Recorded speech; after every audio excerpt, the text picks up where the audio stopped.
Well, it could take days to break up the stricken MV Tuhoe stranded at the mouth of the Waimak River, but its owners are confident they can retrieve at least parts of the stricken boat to keep its memory alive. Plans are well underway tonight to move the historic boat off the Waimakariri River mouth, but it's now a deconstructing exercise. It was quite an emotional time and a very sad decision to be making. It wasn't one we wanted to make. And after having made it,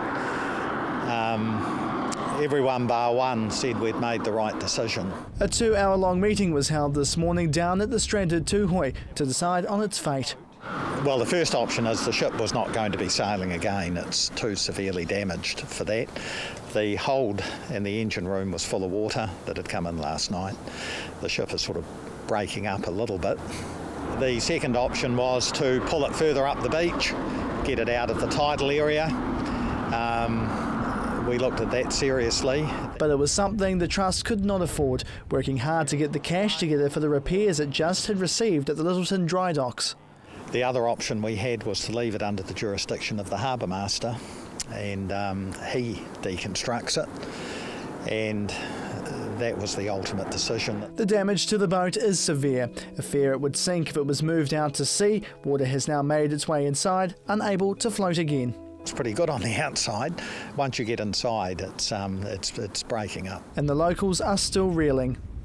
Very sad about the whole situation. Yeah, I don't know how they even got up there. Heartbreaking for the port. There's a trust crowd that look after all the time, isn't it? Heartbreaking. Well, I think it's quite sad that they got stuck out there. It's just the way it goes. It's an old boat, isn't it? Old ship. Yeah, we'll miss it. It's understood the boat veered off course coming into the Waimakariri River mouth, with a wave pushing it up the beach. The ship has a very small rudder. It's not easily manoeuvrable. And once that occurred, you'll see if you go to the river mouth how shallow it is either side of the channel, wherever the channel may be. So once it got beached, that was sort of all over.